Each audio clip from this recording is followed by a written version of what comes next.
So just a brief introduction. So I'm the Central and Eastern Europe correspondent for Sifted, which is a new Financial Times-backed publication that is aiming to deep dive into the tech scene, into entrepreneurs, and my role is very much to look at this region, which obviously involves a lot of the companies that you are working for, and obviously involves a key part of what we're talking about here. So, I mean, obviously we don't need an introduction to Revolut, but before we begin, could you perhaps give a little bit of an understanding of how the company has grown, specifically the workforce in the last few years, and maybe more looking at this region especially?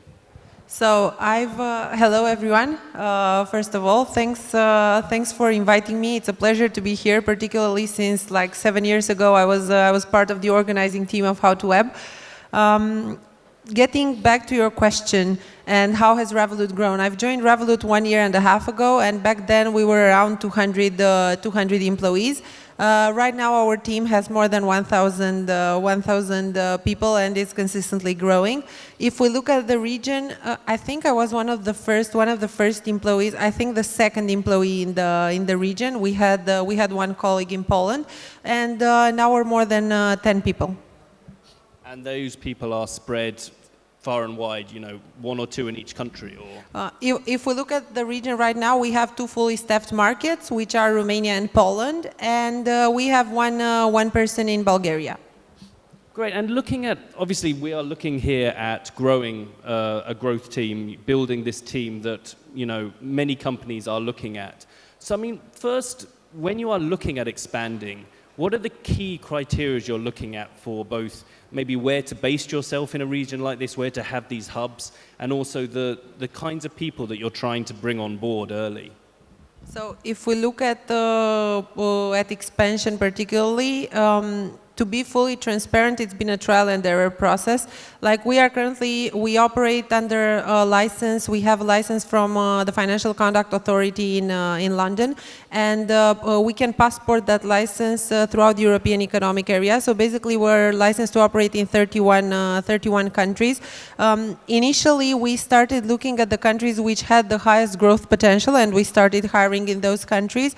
Now, what we've done is to consolidate the most important, to consolidate into clusters. Basically, we have 8 regions within Europe, and we're staffing regions first, and going to fully staff a market once the market reaches a certain scale and a certain growth rate. And I mean, looking at this region, where are we seeing the most impressive skill sets, and where are we seeing the kind of the jobs, whether it's, you know, high up or lower down, that are kind of missing from these markets right now, or the skill sets that you are really after and it takes a while to find? So I don't like generalizations, because I do believe that it's more related to the individual than to the region per se. We have some very talented individuals in the CEE, as we do in Western Europe. However, I see some differences and some patterns regarding the overall number of applicants, and I can divide Europe into Western and Central Europe and Eastern and Southern Europe. And when we look at Eastern and Southern Europe, there are not that many, the pool of talent is not that big. There are not that many people that have hands-on tech experience, and we're looking for that people, particularly in our growth teams. We're looking for people that have the hands-on product marketing experience in order to be able to go through all the go-to-market strategy for the product and to grow the product at scale in their markets. And if we look at this, there are not as many people in Eastern and Southern Europe, but the market is developing, and it's incomparable with what has been 10 years ago. So when you are looking for those people and looking for those skill sets, and you are perhaps struggling a little bit, how do you overcome this issue? Are you looking for repats to bring back to these countries perhaps, or are you looking at, you know, bringing in young people and, you know, taking them to head office to train for a while? How are you overcoming in order to have this strong team that can really push you forward in a region like CEE? So we do a lot of, I do know that talented people out there exist in each and every market where we expand. And what we do is that we do a lot of sourcing. We're not particularly targeting repats, because here if we look at persons that left Romania, for example, at a specific point in time, it depends on when exactly they leave Romania. Because if they left Romania for studies, they don't have the market know-how. So we're basically looking for the product marketing experience and for the market know-how. So if they don't have the market know-how, it doesn't work. But we're doing a lot of sourcing, and LinkedIn has proven to be very useful. And we're searching and we're headhunting people that have hands-on tech experience.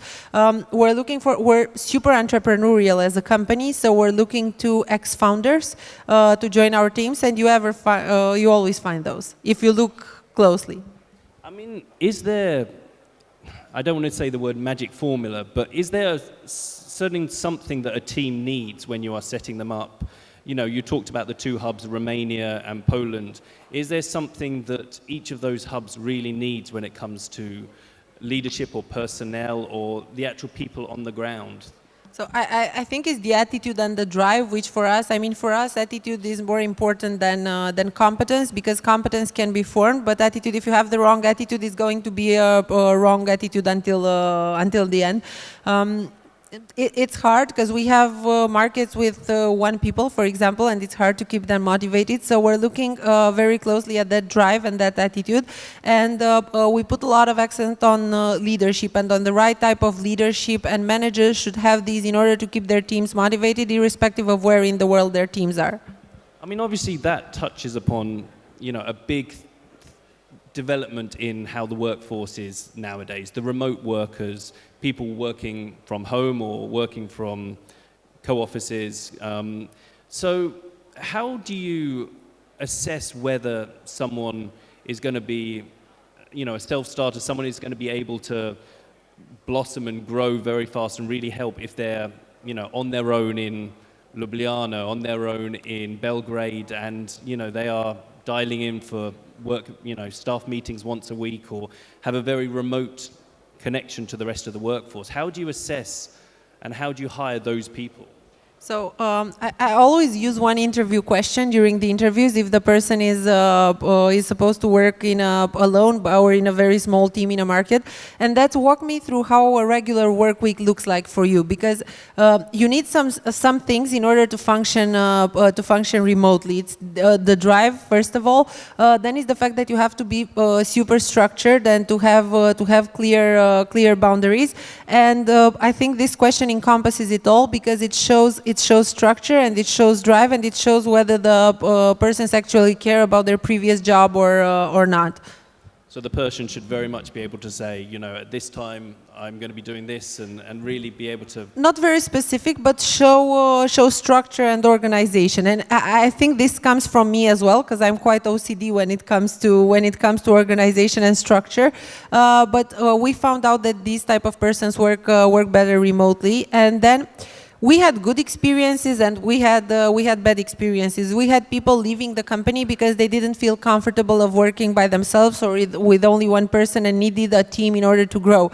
More senior people work better remotely than junior people who need a lot of guidance in the beginning. Of course, there are exceptions on both sides, but generally this rule holds. And I mean, how after you've hired these people and you hope that they are going to thrive in this kind of environment, how do you monitor, how do you keep them connected to the core values, to the rest of the company? So I'll take my example. When I joined, I used to travel quite frequently to London, and besides frequent travel to London, we used to organize like country managers summits where all the country managers in Europe were meeting in one of our countries in order to meet and discuss. However, I haven't been to London now in more than a year because I had a baby, so I could no longer travel that frequently, and this didn't pose any issues for me, because today technology removed those boundaries. I mean, you don't need to be face to face in order to actually be connected. Like, we use Slack, we use Google Hangouts, we use email less today, but we are one button away of each other. And I never felt disconnected from the teams. I've led our European Growth Machine, which is a regional project from Romania without the need to travel. So people can be connected. We have regular calls, and I think that it depends, of course, on the specific of each person, but you can be connected without being there. I'm wondering if you think that there is a too fast growth when it comes to expanding the workforce in a region. Like, should there be a staggered approach to, if you are building up a team of 10 or 20 or 50 people in Bucharest, say, should you kind of stagger it so you bring on 5 on board and then another 10, 15 over maybe a 1 or 2 year period? Is there a certain point where that growth is detrimental to developing the culture or developing the structure needed? I think the answer is depends. I don't think there's such thing as too fast growth, even if you look at the growth of a company or at the growth of the team. But it's very important to have the right processes set up when growing that fast, particularly in terms of people. And it's super important to have onboarding set up right. I mean, yes, you're bringing a lot of people on board, but you have to make sure that these people, first of all, that you're doing recruitment right and you're hiring the right people for your company and for the role. And then that you set up these guys for success through onboarding and by knowing what is expected from them. I mean, each of the person that joins has to be trained in order to be on the job, and then has to know what's expected of them. Because if you don't know the expectations, if you don't know your KPIs, you cannot deliver in the end. And looking at building the right workforce culture, I mean, how do you go about doing that, and what are the major flags when you should be concerned about how things are developing? Yeah. I mean, if we're talking about culture, I think most of you know that there's been a lot written in the media about our toxic culture, to quote, which was quite unfair, and it illustrated basically some errors that we've done in recruiting. It's super important. Like, if you look at the high growth companies, all have quite similar culture. I mean, things move very fast, and not all people are right in this type of culture. To build the culture, like, initially, the culture of the company is the culture of the founders. And initially, any company is, in fact, a bunch of guys that work together, are quite friendly. There's no need of formal reporting lines. Everything is super informal. And then as you grow fast, you need to set up the right processes, and you need to make sure that the people you bring on board are a cultural fit. And then there's the second part of the problem, because your culture evolves as the company evolves. So the people you need as a company when you're a startup with 2 persons versus the people that you need now when you're a full-scale company growing super fast are quite different in profile. And you need to hire, particularly in the beginning, you need to hire people that are super flexible and that do not, I mean, you work in a high growth company, don't expect predictability. All the projects you're working on today may become redundant until tomorrow. And there's a certain type of person that's a fit for this environment, and the persons that are not. And it's super important to get those on board in order to make sure you keep the same culture. I mean, again, how do you spot those characteristics in a person? I mean, because that level of flexibility, it's very hard to assess in an interview, in reading a CV, those kinds of core abilities are not particularly obvious straight off the bat. I mean, it's again a thing of attitude. And another question that I always ask people during interviews is to tell me what's the biggest problem that they've solved. And another one is what's a big change that happened and how you tackled it. Because by telling this, you see whether the persons could cope with change and fast, and whether the problems that they solve are the caliber of problems that we want to get solved together. I mean, if you're talking to a young startup, if you're talking to a company that is, a couple of years old, has a workforce of maybe 20, 30 people or so, I mean, what advice would you give when they're looking to, grow into other markets or into other cities, when they're looking to expand? processes first, people later. If you bring in the people and you then realize that you don't have the processes in place, it's going to be quite of a chaos. And are there specific processes you're referring to, or this is just across the board? I'm talking of processes across the board. Like, of course, we're talking about onboarding, recruitment processes first. How do we actually want to recruit those people? Because otherwise, there can be problems later on. You have to make sure that those people are interviewed by persons that know how to interview people. You need to make sure that the managers of those persons are trained as managers, because oftentimes it happens in startups. It happened with us at Revolut, and it happens with a lot of startups. People are first-time managers. Being a first-time, I mean, this is the hardest thing I've ever done. When I became a manager, first thing, and I was always complaining that now my week is about managing people and I don't get to work. And back then my manager was telling me, managing people is work as well. It's super hard to train first-time manager. And then we're talking about processes across the board, from what they have to do, what they can do, setting clear boundaries, because otherwise it's super difficult to manage people, particularly remotely, particularly when expanding. And I mean, look, obviously we talked about kind of workforce culture, but obviously with any company and with Revolut and with your previous employees, like, culture changes, the workforce mentality, the drive changes. I mean, how do you both embrace that change and perhaps try to utilize that to inspire the workforce, to bring in more people, to... That's a very good question. I don't have a solution for that. I'm an entrepreneur at heart. I had a marketing agency as well, and before Revolut, I've been leading the marketing team of Uber in Romania. And I left Revolut. I left Uber as the company evolved, because it was getting super corporate and it was no longer the place for me. So yes, there's an open question. I don't think we have the answer yet. As a company grows, how do you make sure it doesn't become corporate and it keeps the same dynamics?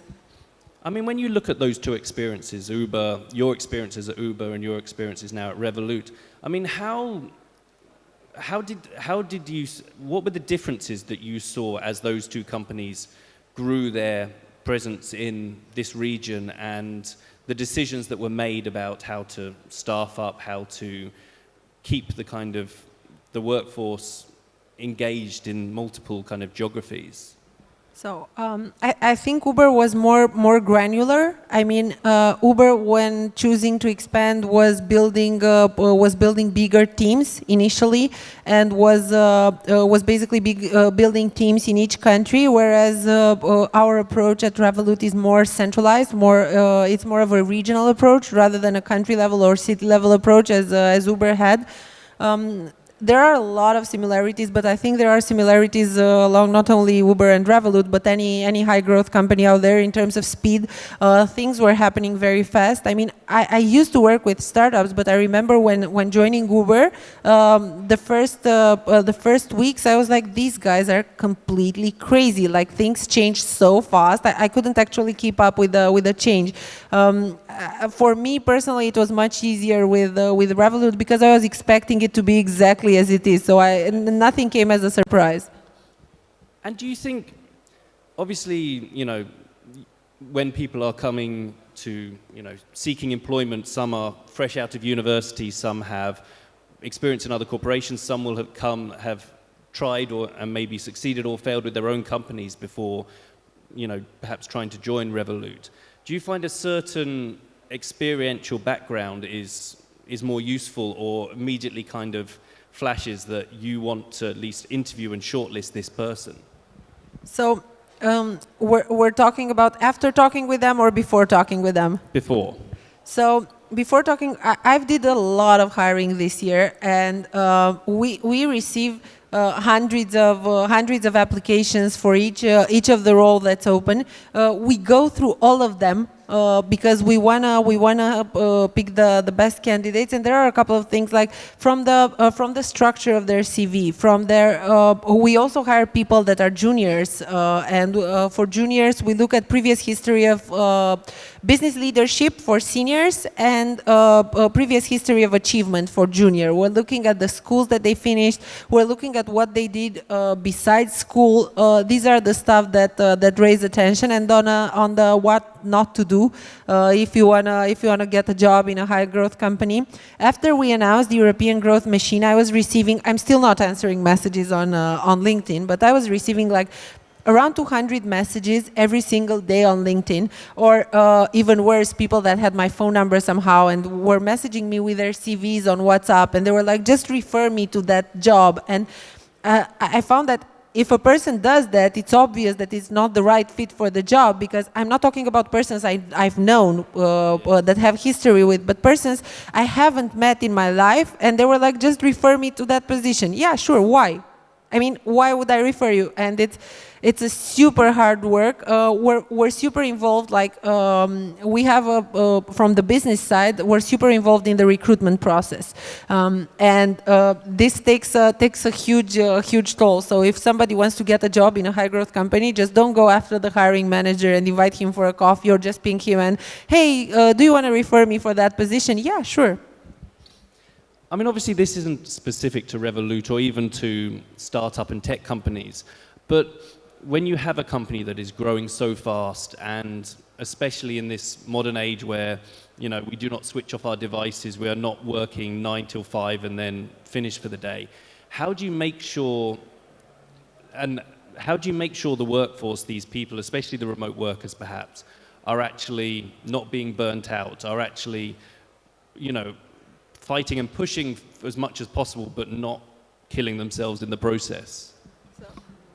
As a person that has previously killed herself in the process, I can tell it's quite hard. I mean, expectations are super high, but what we try to do now, and we talk more about this, at Revolut and in general, and I hope that at least in tech the things are the same, nobody actually cares of how many hours you work. What we care about, though, is the fact that you deliver on your KPIs and you reach your objectives. And looking back, I had a couple of conversations with our team.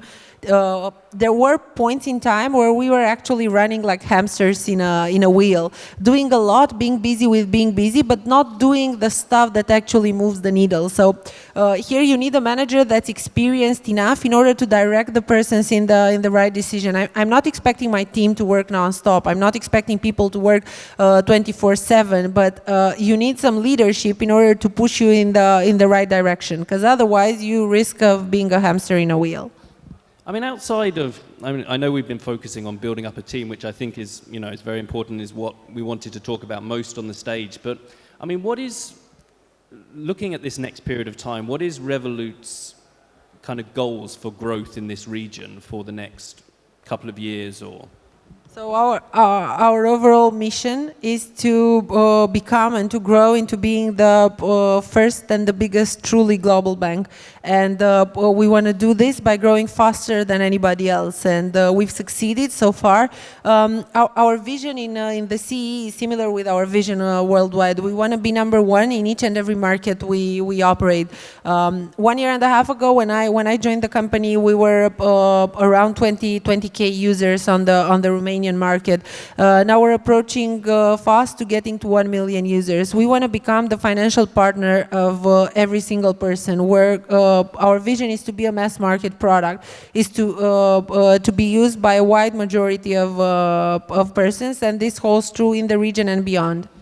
Are you finding, as a company, a big difference between the kind of the acceptance of, you know, this kind of technology that you're offering for money management and versus in the West? Are you seeing a much more cautious approach to adopting this kind of technology, or very quite savvy kind of quick adoption rate? So If we look at the user profile and specifically at the user behavior, there are indeed some differences which are super valuable. And it's I always used to say, and I was telling to Bogdan, the organizer of How to Web back in the day, that he should have a tagline that says where the West meets the rest. That's a joke. There are huge differences between the East and the West in terms of user behavior. Like people in the West are much more tech savvy than in the East, and their willingness to trial is much higher than in the East. So it's much easier to acquire clients in the West versus in the Eastern markets. And no, Romania is no exception here, and it's not specific to Romania, but to the Eastern and the Southern markets. However, this comes at an advantage because people in the West are super willing to try your product, but are as willing to drop your product if they're not interested in it. Retention is much higher on the Eastern and Southern markets because people are not that eager to switch from a financial product to another financial product, and this holds true not only in finance. People are not as ready to switch the products they use. So that obviously makes it harder to bring them on board, but easier to retain them, yeah. And I do want to open this up to see if anyone has any questions. But before we do that, I mean, just finally, I mean, what are the main mistakes that are made by companies when they're looking to grow into new regions, into multiple countries at the same time? So using a one-size-fits-all approach. We have a product and our product is damn good and we're launching it the same in all the markets, and then you come to realize that you don't actually have product market fit in all markets. And this happened for us even at Uber, where you would think that you do have product market fit in all markets. Then it's about hiring the wrong people. Hiring the wrong people can actually, this is what makes or breaks your expansion into a market or a geography.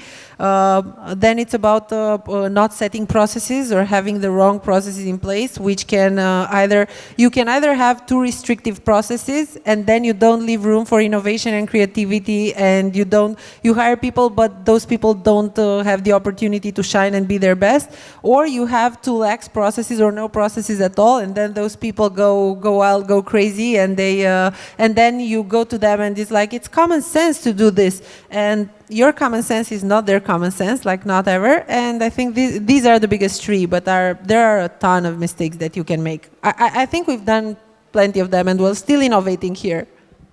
Great, well, I would like to now open this up to any questions. So I'll see if there's any on the board, and if not, we'll see if there's any in the audience. Yeah, we have one. Okay, great. And a couple of seconds.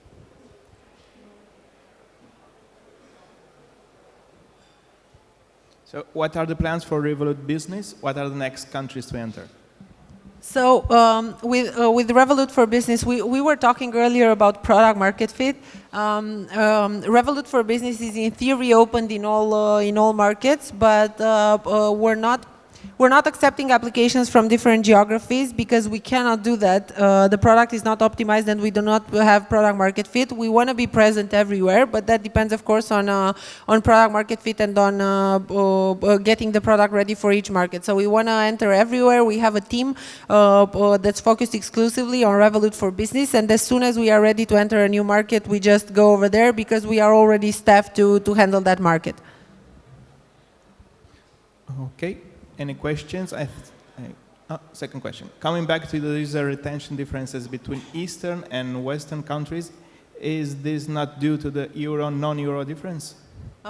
No, because it's a pattern that I've seen with the startups I worked before when I had the agency, and it's a pattern that I've also seen at Uber when the currency did not matter because people were actually paying in their own currency. However, the euro versus non-euro zone is super important for us at Revolut because our growth is higher in non-euro zone countries because those people are. I mean, one of our key benefits is the fact that you can use the currency, the interbank exchange rate, and since in non-euro markets you're more exposed to the currency exchange fees, in those countries we grow higher. But it's not a difference in user behavior because of that. Okay, next one. what should I tell my friends when I'm asked how is Revolut making money? Who? That's a very good question. There are a lot of ways in which Revolut is making money. So first, there are the subscription-based accounts. So we have Premium and Metal. Then we have the Revolut for Business accounts. Then it's a thing that I found out when coming into the fintech area. There's a thing called interchange. Basically, every time you pay with your card, the merchant pays a fee to Visa and Mastercard, and Visa and Mastercard in turn pay a fee to the issuer of the card. So Revolut makes money at scale with every payment that users make, even from the standard cards. Then there are the commissions that we take from selling insurance. Insurance is free for Metal and Premium accounts, but can be paid on a pay-per-day basis for standard accounts. And there we act basically as a broker and get a commission. So there are plenty of, and there still are more monetizing sources. So yes, Revolut makes money. And one more, how do product sales, marketing people manage to align around the same goals?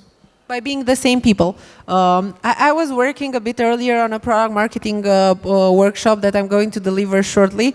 Basically, product marketing people do sales and marketing. Of course, we have a separate product team, but we're super analytical, all of us, and we go with insights to the product team.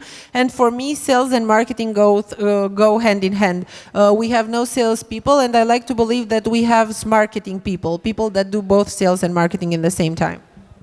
Okay, and the last question, when loans for C and for B?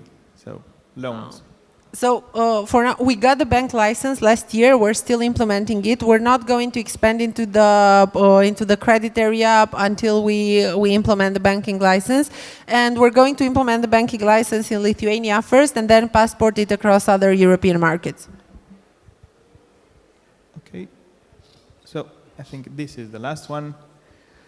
You said that you don't care about the number of hours a person puts in, but about KPIs. What if the KPIs are too challenging and pushes the people too much? That's an excellent question. Normally you get to see that because you don't have, the KPIs are not isolated. So basically, if we look at the growth team, we are all aligned in terms of growth KPIs. And if a person, if all of us fail to achieve our KPIs, that means the KPIs were set wrong. And it also happened.